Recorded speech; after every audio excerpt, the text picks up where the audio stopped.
Creo que fundamentalmente tal vez una crítica que uno puede... Dos críticas que para mí son las centrales, perdón, tres, que son las centrales que uno podría hacerle a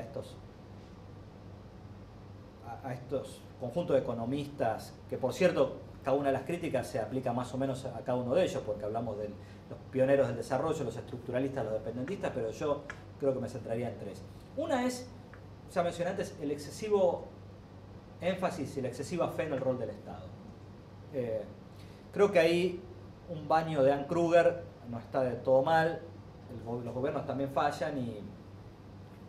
y creo que en algunos casos se sobreestimaba el poder planificador de estos gobiernos. Y no se prestaba suficiente atención al hecho de que los estados de los países pobres también son débiles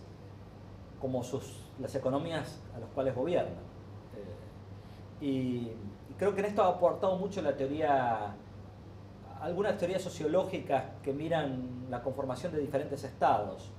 y cómo, por ejemplo, los estados de los países asiáticos tal vez fueron más eficaces que los países latinoamericanos en sus tareas desarrollistas, porque tanto la naturaleza de los estados como su estructura organizativa, como las relaciones con la sociedad civil y como con los grupos privados eran diferentes. Una segunda crítica tal vez es que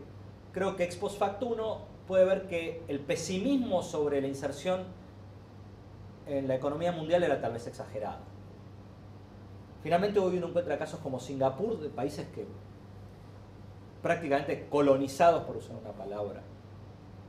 provocadora por empresas transnacionales, son países que tienen niveles de ingreso per cápita altísimos y no en un modelo como Emiratos Árabes Unidos basados en una enorme renta petrolera, sino en un proceso de transformación industrial y tecnológica de sus economías. Pero también los modelos de Corea o Taiwán o Hong Kong, este último mucho más cercano al laissez-faire, mostraron que era posible, sin un cambio radical en la división internacional del trabajo, convertirse en exportadores de manufacturas desde la periferia. Creo que allí entonces hay un segundo tema que uno tal vez podría repensar o cuestionar, que es que finalmente había más oportunidades para insertarse en la economía mundial de lo que tal vez suponían algunos de estos autores de los que estamos hablando. Incluso hoy, tal vez muy coyunturalmente, podríamos pensar que ya el pesimismo sobre la exportación de productos primarios tal vez no es lo que era antes, ante este boom de los precios de los commodities, pero no solo por eso, sino tal vez que también creo que uno debería repensar cómo mira la cuestión de los sectores, ¿no? Tengo la impresión, compartida con mucha otra gente, que pensar en agroindustria de la manera que lo pensaba Previs hace 50 años ya no tiene mucho sentido, no porque Previs estuviera equivocado, sino porque el agro no es lo que era, la industria no es lo que era, y los servicios no son lo que eran. Esto una cosa que claramente hoy, visto desde la perspectiva actual, deberíamos repensar, es que en este pensamiento de lo que venimos hablando, los servicios estaban ausentes. Eso era un sector de baja productividad o poco interesante, y ciertamente hoy tal vez son mucho más interesantes algunos servicios que muchos sectores industriales. Y finalmente creo que una tercera crítica que yo particularmente tengo para mí, que es una crítica que se aplica tanto a algunos autores como a algunas políticas económicas, algunas experiencias de industrialización, particularmente en América Latina, es una cierta concepción tanto mecanicista del progreso tecnológico. Creo que justamente la CEPAL luego tuvo el mérito, algunas décadas más adelante, de la mano de autores como Jorge Katz y otros, de subsanar este problema o esta omisión. Es decir, los procesos de cambio tecnológico en estas visiones tal vez más clásicas del desarrollo se percibían como mucho más simples de lo que realmente son, y tal vez había la idea de que los países en desarrollo podían disponer de tecnologías ya desarrolladas en el mundo avanzado, o por la vía de la importación de bienes de capital, o por otros mecanismos. Y creo que algunos autores, como mencioné antes, Jorge Katz y otros latinoamericanos, pero también paralelamente otros autores del mundo avanzado, que hoy usualmente llamamos neoschumpeterianos o evolucionistas, contribuyeron a que nuestro entendimiento del proceso de cambio tecnológico sea mucho más rico. Y entendamos que en realidad el mundo no se divide en países que generan progreso técnico y otros que lo usan, sino que aún para usar el progreso tecnológico disponible en el mundo desarrollado, los países periféricos tienen que hacer esfuerzos, tienen que disponer de capital humano. Aún la imitación es un proceso costoso y que lleva tiempo e incierto.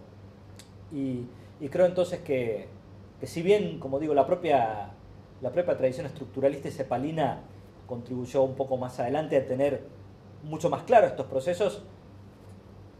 en la visión más clásica del desarrollo, la cuestión del el progreso tecnológico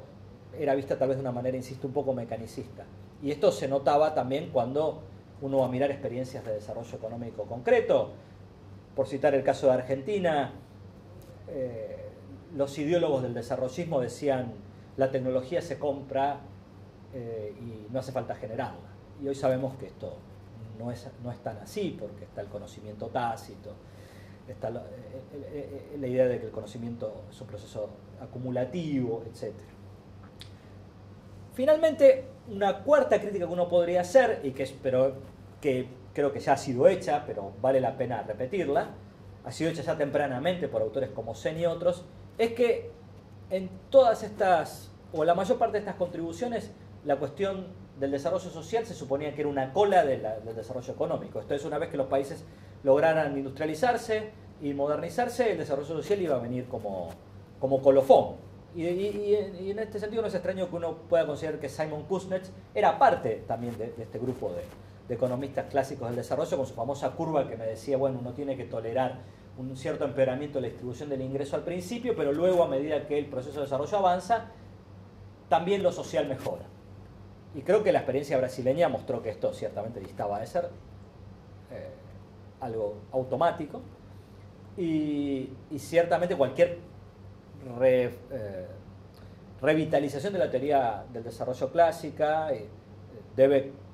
partir de la idea de que no podemos pensar los procesos de desarrollo como procesos que automáticamente, con el crecimiento económico, la industrialización o la modernización económica, me llevan a mejoras en los niveles de vida de la población, mejoras difundidas en los niveles de vida de la población, y un poco más modernamente, por cierto, tampoco me llevan a que esos procesos sean sustentables desde el punto de vista ambiental o de la disponibilidad de los recursos naturales. Cosas que no estaban en la agenda de un modo prominente de los primeros economistas clásicos del desarrollo, y que ya en los años 60 y 70 empezaron a ser criticadas, pero si bien digo, esa crítica ya es bien conocida, nunca hay que olvidarla, porque siempre está la tentación economicista o tecnocrática de pensar que las mejoras, o digamos que el fin del proceso es meramente transformar la economía, cuando el fin del proceso es finalmente la mejora en la equidad inter e intrageneracional en las sociedades pobres.